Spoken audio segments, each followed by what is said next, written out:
Alors quand vous arriverez, quand l'établissement sera véritablement en fonctionnement, vous vous présenterez à une charmante hôtesse d'accueil. Elle sait tout de ce qui se passe dans l'établissement et donc elle saura vous orienter vers les bonnes personnes.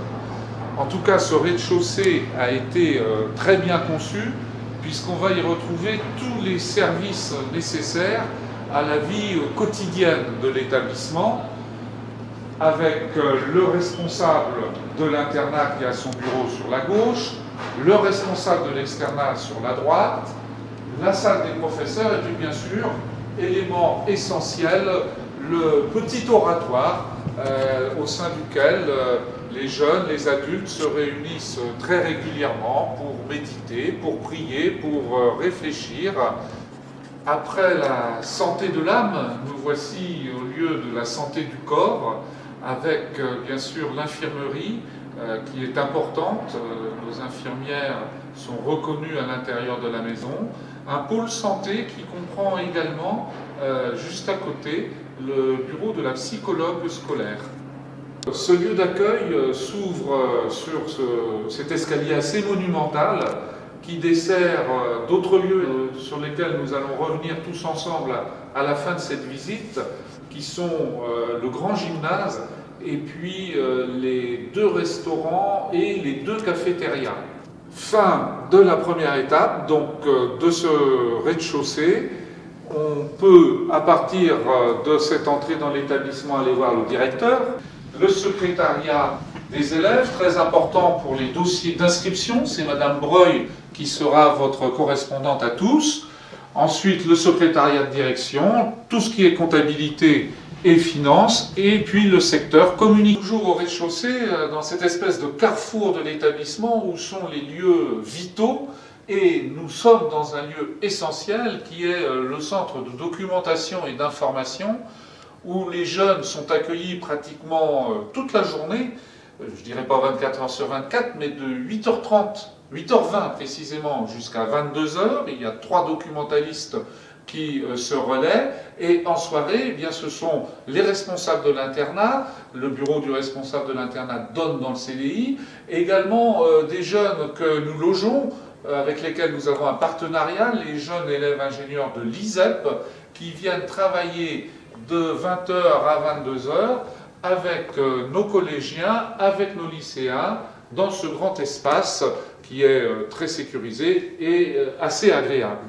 Vous allez avoir droit à une séquence spéciale confinement, parce qu'on ne visite jamais cette grande pièce, y compris dans les portes ouvertes, car c'est là que les professeurs et l'ensemble des personnels travaillent. C'est la salle des personnels, rapide coup d'œil. Nous sommes toujours dans cet espace rez-de-chaussée, cœur d'établissement, à de nouveau beaucoup de lumière, beaucoup de mètres carrés, parce que là aussi on travaille très intensivement toute la journée. Avant 8h20, les professeurs, puisque nous sommes dans la salle des professeurs et des personnels, dès 7h, nous avons ici des personnes qui viennent préparer leur photocopie, qui viennent terminer, mettre la dernière touche à leur cours, revoir une dernière correction, et 80 à 100 professeurs et formateurs, puisque nous avons à la fois de l'enseignement classique, mais aussi de l'enseignement par alternance. Toutes ces personnes passent une grande partie de leur journée là-haut dans les étages où nous allons aller tout à l'heure, puis ils reviennent ici travailler, discuter entre eux aussi de leur progression, de telle ou telle classe. À 3 minutes à pied de Corentin-Selton. Au pied aussi d'un bâtiment assez remarquable, ce cylindre qui a été imaginé par notre architecte en 1999, qui permet d'accéder à une très grande salle de 200 places assises, 200 places qui peuvent être des places de devoir, qui peuvent être des places pour des organisations exceptionnelles comme la grande fête de l'internat, qui peuvent aussi permettre à des associations de la ville de venir se réunir ici.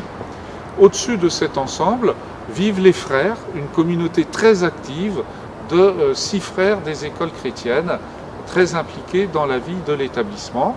Et puis derrière moi, vous retrouvez les cours de récréation, et puis bien sûr le navire voulu par l'architecte.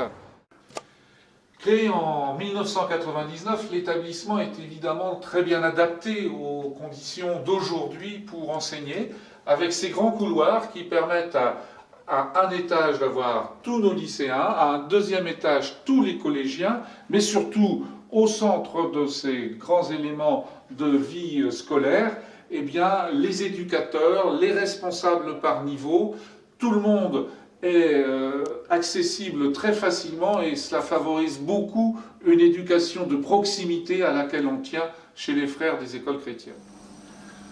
Le grand couloir où nous étions dessert les salles de classe de cours traditionnelles, mais également 4 laboratoires, 2 de physique, 1 de SVT et un autre avec notamment les équipements informatiques qui viennent compléter ceux de physique et ceux de sciences naturelles. Il y a des espaces réservés pour nos élèves les plus jeunes, pour les petits, notamment les 6e et les 5e, qui vivent leur scolarité en fonction de leur âge. Ils vont pouvoir se donner à des jeux de société, à la lecture, pouvoir discuter entre amis aussi, mais aussi, quelquefois, le matin, faire de la relaxation, de manière à pouvoir se présenter ensuite calmement et efficacement en cours. Ils peuvent aussi, bien sûr, profiter du grand air, puisqu'ils ont une cour de récréation sur cette terrasse du 3e étage. Vous êtes dans un endroit que très peu de personnes connaissent, très peu en dehors des internes, car ici, c'est leur royaume. Ceux des jeunes de la 6e à Bac+3 qui vivent 24 heures sur 24, 5 jours sur 5 dans l'établissement. Dans ce monde réservé de l'internat, les chambres sont pour les unes assez vastes, mais ce sont des chambres collectives qui peuvent aller de 2 à 4, voire 5 dans des cas très particuliers. Et puis l'autre possibilité que nous réservons au choix en priorité des aînés, ce sont les chambres individuelles. Nous considérons en effet qu'un jeune qui arrive en 6e ou en seconde a plutôt intérêt à vivre avec une chambrée complète, se faire des amis, sachant que les terminales, eux, ont besoin de calme pour travailler le soir en chambre individuelle. Évidemment, si l'école était restée en l'état où elle a été créée il y a 190 ans, nous n'aurions pas ce superbe gymnase. Ce gymnase est utilisé en quasi-permanence.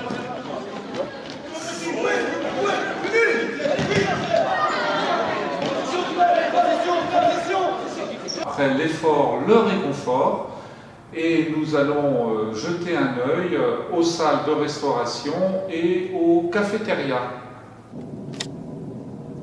Nous nous attardons juste dans le premier des 2 grands restaurants scolaires. C'est le plus important, celui qui sert notamment aux internes, puisqu'ils prennent ici leur petit déjeuner, le goûter et le dîner.